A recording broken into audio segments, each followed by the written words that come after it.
C'est l'histoire de la poisson clown rieuse et Loé le poisson rouge grognon. Histoire écrite et illustrée par Sylvie Gabrielli.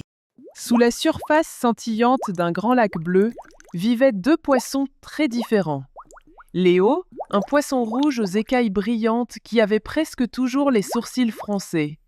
Zoé, une petite poisson clown orange qui riait tout le temps et voyait toujours le bon côté des choses.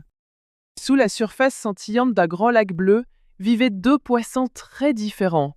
Léo, un poisson rouge aux écailles brillantes qui avait presque toujours les sourcils froncés. Zoé, une petite poisson clown orange qui riait tout le temps et voyait toujours le bon côté des choses. Mais Léo passait à côté en grommelant. Encore un jour pareil. Trop de lumière, trop de bruit. Burk, je déteste ces algues. Zoé s'arrêta, surprise. Mais Léo, regarde, les bulles brillent comme des perles. Des bulles? Bof, c'est juste de l'air. Répondit-il en secouant la queue.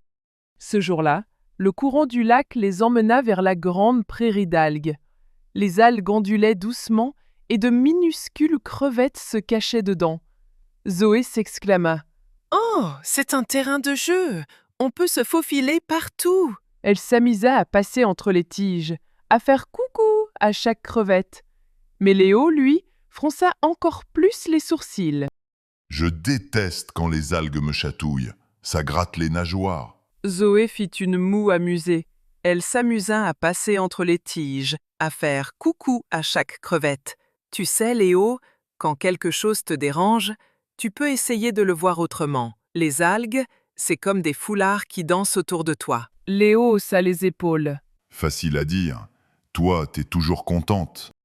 Je déteste quand les algues me chatouillent. Ça gratte les nageoires. Zoé fit une moue amusée.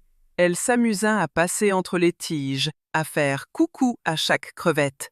Tu sais, Léo, quand quelque chose te dérange, tu peux essayer de le voir autrement. Les algues, c'est comme des foulards qui dansent autour de toi. Léo haussa les épaules.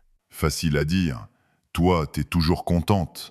Plus tard, ils arrivèrent près d'un vieux rocher couvert de mousse. Soudain, une ombre passa au-dessus d'eux. Un gros poisson-chat dormait là, et son ronflement faisait vibrer l'eau. Zoé éclata de rire. « Oh, on dirait un tambour !» Léo, lui, recula d'un coup. Ce bruit me donne mal à la tête. Et si ce poisson se réveillait? Zoé s'approcha doucement et chuchota. « Viens écouter. Imagine que c'est une chanson qui nous berce. » Léo hésita, puis se plaça à côté d'elle. Il resta silencieux un moment, et pour la première fois de la journée, il ne fronçait plus les sourcils. Mais le calme ne dura pas. Un courant fort arriva d'un coup, poussant les deux amis loin de la prairie d'algues. Ils furent entraînés vers un endroit qu'ils ne connaissaient pas, une petite grotte sombre. Zoé regarda autour d'elle. « Oh, c'est mystérieux. On dirait une maison secrète. » Léo, lui, tremblait. C'est sombre.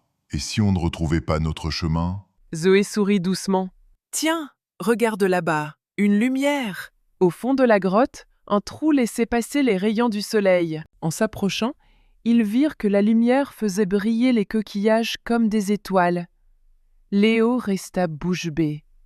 C'est beau. « Tu vois, parfois, même dans l'ombre, il y a de la lumière. » Répondit Zoé. Les deux amis reviennent chez eux en nageant côte à côte vers leur coin habituel. Zoé sourit. Léo a un petit sourire timide. « La la la la. Alors, rien ne t'a plu aujourd'hui? » Si, les coquillages étoilés et le ronflement du poisson-chat. « Tu vois, même toi, tu peux trouver de la joie. » Oui, peut-être. Que je pourrais essayer d'être un peu plus joyeux. Être joyeux au grognon, ce n'est pas un défaut. Mais apprendre à voir le monde avec les yeux d'un mamie, ça rend l'eau plus claire et la vie plus belle. À bientôt pour une nouvelle aventure!